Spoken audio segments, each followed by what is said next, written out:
40th-floor boardroom. Glass walls overlooking the city. The CEO stands alone. Around her, uncle, cousins, aunt. All family, all shareholders. They throw contracts on the table. Sign it. Step down. The company was never really yours. Her hands tremble. Behind her, a man in a dark suit. Straight posture. Eyes like steel. A SEAL single dad. Her bodyguard. Her last defense. Her uncle steps forward. Tell your bodyguard to back off or he's out with you. The man takes half a step forward, looks them all in the eye. Try me. The room freezes. Meet Cole Parker, 37 years old, former Navy SEAL, honorably discharged after a mission went sideways. Good men died that night. Cole survived with scars he doesn't talk about, the kind that don't show on the surface. Now he's a single dad to Ellie, 6 years old, loves to draw, thinks her daddy is just a fancy security guard. She doesn't know about the nightmares, the way he checks exits twice, the way he never sits with his back to a door. Ellie's mom didn't make it through childbirth, so it's just the two of them, Cole and his little girl against the world. He makes her breakfast, braids her hair, walks her to school, then puts on the suit and becomes someone else. His current job, VIP bodyguard for Arcton Group, direct protection detail for the CEO. The pay isn't what it used to be as a contractor overseas. But it's steady, predictable, and most importantly, it comes with health insurance for Ellie. That's all that matters now. The CEO is Victoria Arcton, 32 years old. She inherited the company 6 months ago when her father died suddenly. Car accident, single vehicle, no witnesses. The police called it unfortunate. Cole's instincts called it something else. Her family wasn't happy about the inheritance. Her father left her the controlling shares. Not his brother, not his nephews, not his sister, just Victoria. They see her as an obstacle, a problem to be solved. At first, Victoria and Cole barely spoke. She was cold, distant, didn't trust anyone. Cole understood that. He wasn't there to be her friend. He was there to keep her breathing. That's the joke, nothing more. But slowly things changed. Victoria started to notice things about him. He never kissed up to her like the others, never laughed at jokes that weren't funny, never pretended to agree when he didn't. And he had this way of seeing things, of being 2 steps ahead. One evening they left the building late. Victoria was tired, distracted, checking her phone. Cole saw it first, a delivery truck running the red light, too fast, wrong angle, heading straight for them. He didn't think, he moved, grabbed Victoria, pulled her hard against his chest, turned his body to shield her. The truck missed them by inches. Glass shattered, metal screamed, and then silence. Victoria was shaking, heart pounding. Cole's arms were still around her, steady, calm, like he'd done this 1,000 times before. She looked up at him.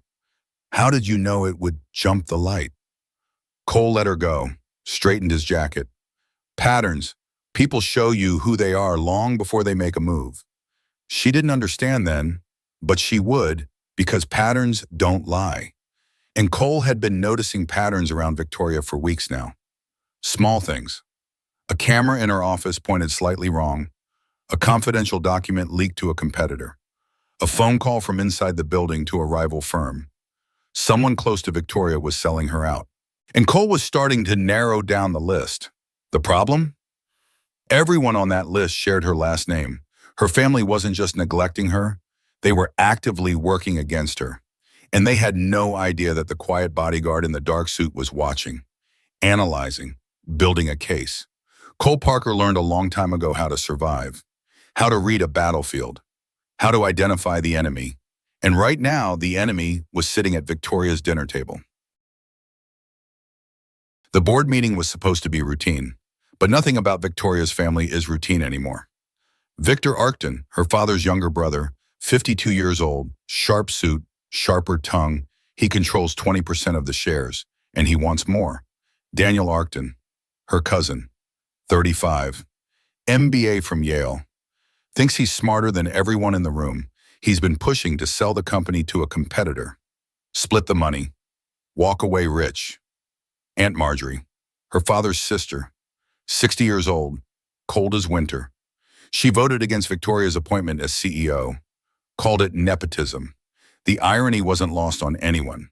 They all sit on the family board, and they all want the same thing. Victoria gone. The pressure started small. Questions about her decisions, doubts about her leadership, whispers in the hallways, articles in business magazines quoting anonymous sources inside the company. Then it got personal. The family dinner was 3 weeks ago. Cole wasn't invited. But he was there, standing by the wall, doing his job, being invisible. That's what people think bodyguards do. Stand there and look intimidating. They don't realize bodyguards hear everything. Victor raised his wine glass, smiled at Victoria across the table. To family, the only thing that matters in the end.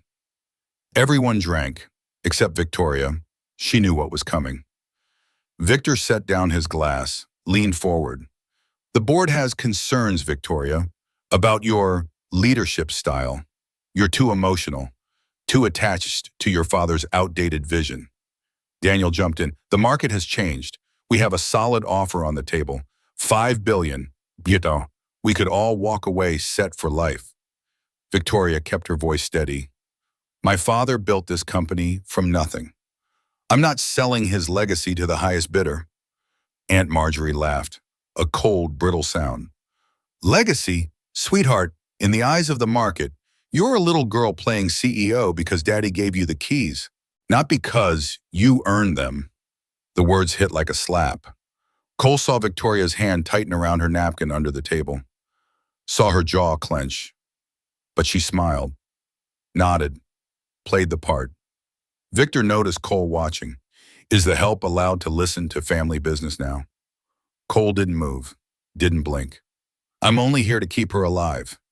The table erupted in laughter. Daniel nearly choked on his wine. Alive? From what?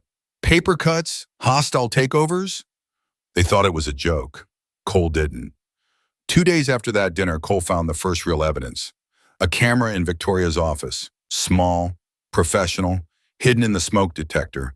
It had been there for weeks, streaming to an external server. Someone was watching her, recording her calls, reading her emails. He traced the signal. It led to a private security firm, the same firm Daniel's friend owned. Then came the leaked document, a confidential strategy memo. Victoria had only shared it with 3 people, all family, all on the board. 24 hours later, it was in the hands of their biggest competitor. Cole brought it to Victoria late one night, laid out the evidence on her desk, the camera, the server logs, the leaked memo, the timeline. It's coming from inside, he said quietly, from someone who shares your last name. Victoria stared at the documents. Her face went pale. That's my family you're talking about. Cole leaned against the desk, crossed his arms. Enemies don't need invitations. Family does.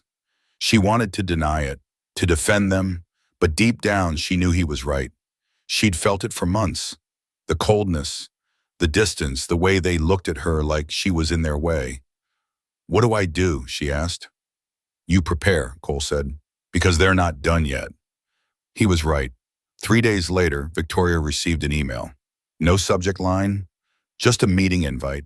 Family board members only. Private conference room, top floor. The message was clear. This wasn't a request. It was a summons. Victoria showed Cole the email. He read it twice. Don't go. I have to. They're still family.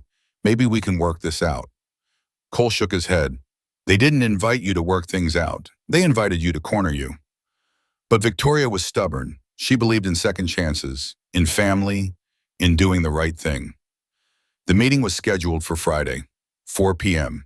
Victoria told Cole she'd go alone. They said family only, no guards.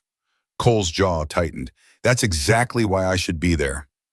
Victoria put her hand on his arm. Wait for me outside, please. I need to handle this myself. Friday came. Cole stood outside the conference room. 40th floor, glass walls.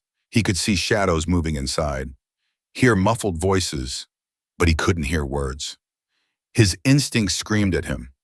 Every tactical sense he'd honed over 15 years in the SEALs told him something was wrong, the way they'd positioned themselves.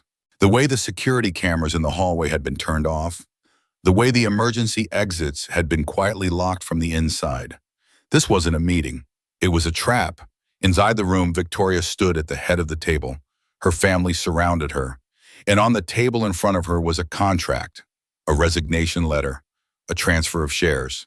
Victor smiled, but there was no warmth in it. Sign it. Step down. The company was never really yours. Victoria's hands trembled. She looked at the faces around her. People she'd known her whole life. People she'd trusted. People who were supposed to love her. They stared back with cold eyes and colder hearts. Outside, Cole heard a chair scrape, a raised voice, the sound of glass hitting wood. He checked his watch, calculated the risk, weighed his orders against his instincts. Then he made his choice. He opened the door. Type loyalty if you want to see what happens when a SEAL breaks protocol to protect what matters. The door swung open. Every head in the room turned. Victor's smile vanished. Daniel stood up. Aunt Marjorie's eyes went cold. "We said family only," Victor said through gritted teeth. Cole didn't respond. His eyes swept the room in 2 seconds. Tactical assessment. 3 men, 1 woman. Victoria backed into the corner, one hand gripping the table edge, the other shaking. He'd seen this setup before. Different country, different uniform. Same threat. "Ms. Arcton," Cole said calmly. "Time to go." Victor stepped forward, put himself between Cole and Victoria. "You don't give orders here, soldier. You take them, and I'm ordering you to leave. Now." Cole's expression didn't change, but something shifted in his posture. Slight, subtle, the kind of shift that made grown men reconsider their choices. "Step aside," Cole said quietly. "Or what?" Daniel laughed, crossed his arms. "You'll what? Assault a board member? You'll be in jail by dinner." Cole took 1 step forward. Just one. But the energy in the room changed completely. "Try me." The words hung in the air like a blade. Victor's face went red. "You arrogant piece of—" "Let me explain something," Cole interrupted. His voice was calm, almost conversational. "I've been doing this job for 3 months. In that time, I've documented 47 security breaches, unauthorized access to Ms. Arcton's office, 17 instances of confidential information being photographed and transmitted to external servers, 6 separate attempts to tamper with her vehicle, and 1 hidden surveillance device." The room went silent. Cole continued, "Every single breach traces back to this room, to people in this room." Aunt Marjorie scoffed. "That's absurd. You have no proof." Cole reached into his jacket. Slowly. Everyone tensed. He pulled out a small digital recorder, set it on the table. "This device recorded the last 12 minutes of your conversation, including threats of corporate sabotage, blackmail, conspiracy to commit fraud, and coercion." Victoria's eyes widened. She didn't know he'd planted a mic. Daniel's face went pale. "That's illegal. You can't record us without consent." "Single-party consent, state," Cole said flatly. "Ms. Arcton consented. I'm her security detail. Everything I do is an extension of her authorization." It was a bluff, a legal gray area at best, but they didn't know that. Victor's hands clenched into fists. "You think you're clever? You think this changes anything? That recording means nothing without context, without the emails?" Cole pulled out his phone, scrolled. "The ones between Daniel and Marcus Chen at Helix Corp, discussing purchase price 3 weeks before the public offer? Or the wire transfer from your account, Victor, to a journalist at the Financial Times? The one who wrote that hit piece on Victoria's leadership?" The color drained from Victor's face. Cole pocketed his phone. "I have copies of everything, backed up in 3 locations. One with Ms. Arcton's attorney, one with an independent investigator, and one in a secure cloud server that goes live automatically if anything happens to either of us." "You're bluffing," Marjorie said, but her voice wavered. "Am I?" Cole looked at her directly. "Your offshore account in the Caymans, the one your late brother never knew about, the one that received $2.3 million last year from a shell company owned by Helix Corp. Want me to keep going?" Marjorie sat down. Hard. Daniel exploded. You self-righteous military dog. You think you can walk in here and threaten us? You're just the help. You follow orders or you get put down. That's how this works. Cole's expression didn't change, but his eyes went somewhere else, somewhere cold and far away. A place where he'd watched friends die, where he'd made impossible choices, where he'd learned that some lines, once crossed, can never be uncrossed. I've been put down before, Cole said softly. Didn't take. The temperature in the room seemed to drop 10 degrees. Victor tried a different approach, changed his tone. Look, Cole, is it? You're a smart man. You have a daughter, right? Ellie? Pretty little girl. You want to provide for her, Pierre. We can make that happen. Name your price. Double your salary. Triple it. Just walk away from this. Let family handle family business. Cole's jaw tightened. That was the wrong card to play. You just threatened my daughter, he said quietly. I didn't. You mentioned her name. In this context, after trying to destroy Victoria. That's a threat. And threats to my daughter? Cole took another step forward. That's where I stopped being professional. Victor's eyes widened. He realized his mistake, took a step back. Victoria found her voice. Cole, it's okay. I'll handle this. No, Cole said, not to Victor, to her. You've been handling it for months while they undermined you, sabotaged you, tried to break you. That ends now. He turned back to the family. Here's what happens next. You all resign from the board. Quietly. Cite personal reasons, health issues, whatever story you want to sell. You divest your shares through a neutral third party over the next 6 months. Market rate. No insider deals. And you never contact Victoria again unless she reaches out first. Absolutely not, Victor growled. Or, Cole continued as if he hadn't spoken, I take everything I have to the SEC, to the FBI, to every journalist who will listen, and I let them tear apart your finances, your reputations, and your freedom. Your choice, the room erupted. Daniel shouted. Marjorie threatened lawsuits.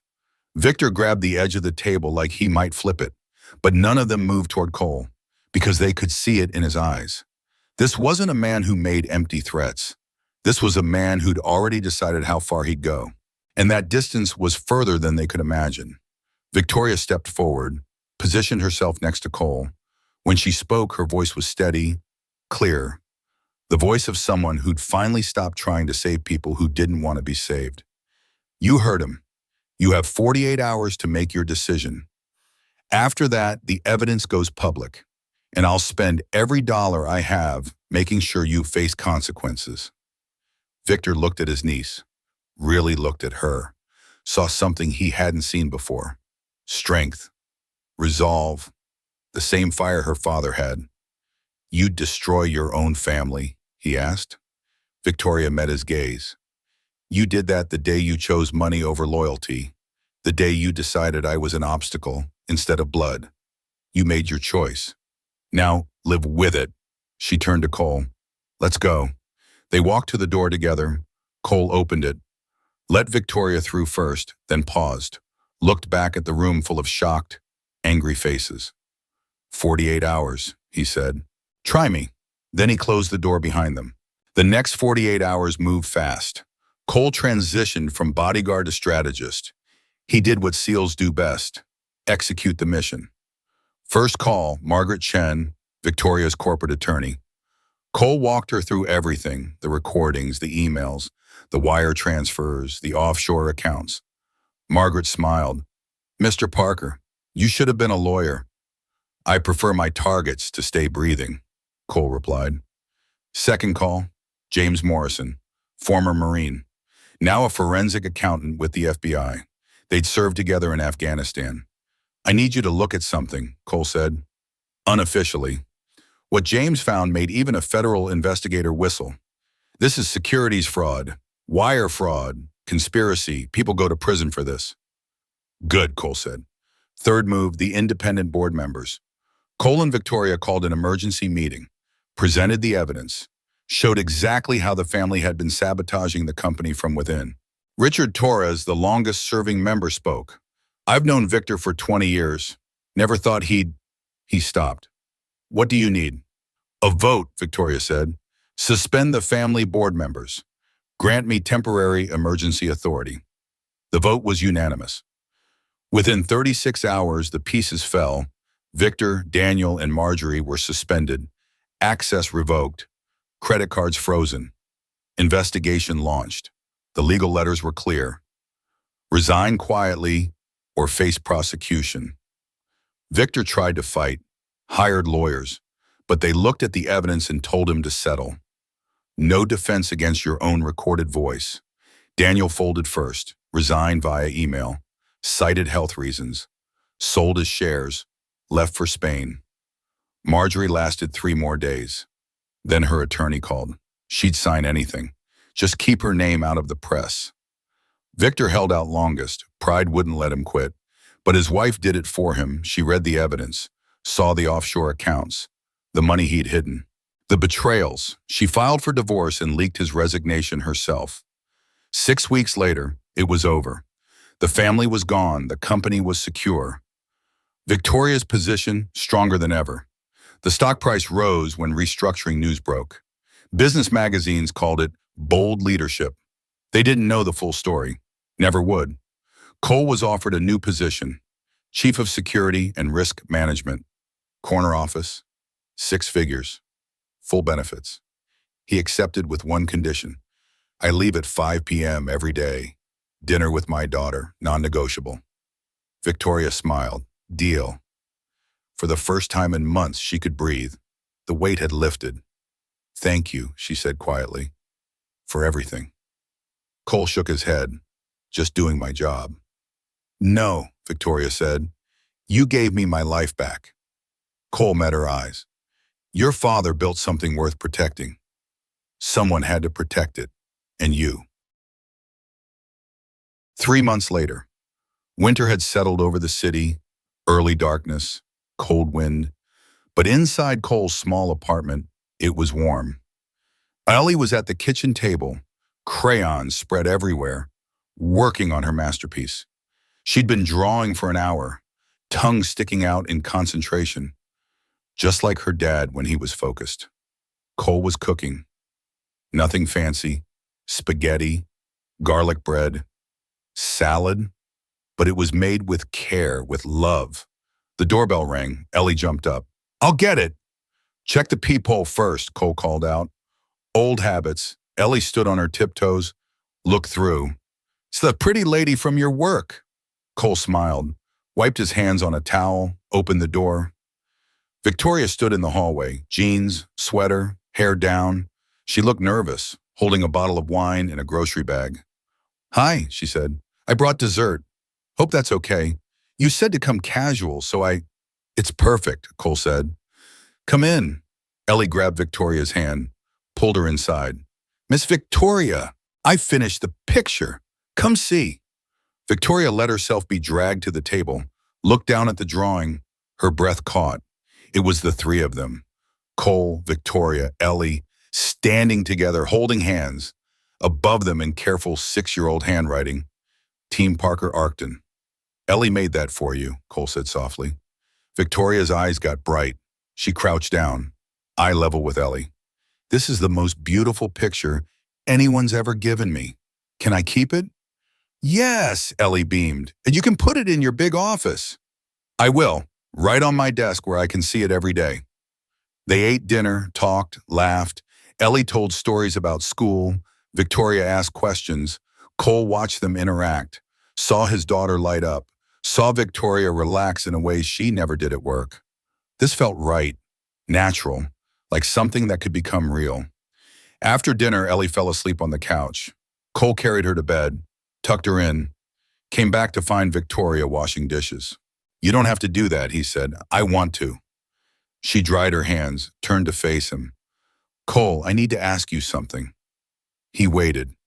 Guarding me at work is one thing, but this? She gestured at the apartment, the pictures on the wall, the life he'd built. This is real. This is your daughter, your home, your heart. That's harder to protect and scarier to risk. She took a breath. Think you can handle it? Cole looked at her, this woman who'd trusted him when her own blood betrayed her, who'd stood with him when he broke every protocol, who'd given him a second chance at something he thought he'd lost forever. He smiled, stepped closer, and said the words that had started everything. "Try me." Victoria smiled back. And this time, when she heard those words, they didn't mean a challenge. They meant a promise. Blood doesn't always mean loyalty. Sometimes the person willing to stand between you and the storm is someone who doesn't share your name, only your principles. A SEAL's single dad didn't just protect the CEO's life. He protected the honor her own family forgot. Subscribe if you believe loyalty is built by actions, not by blood and money.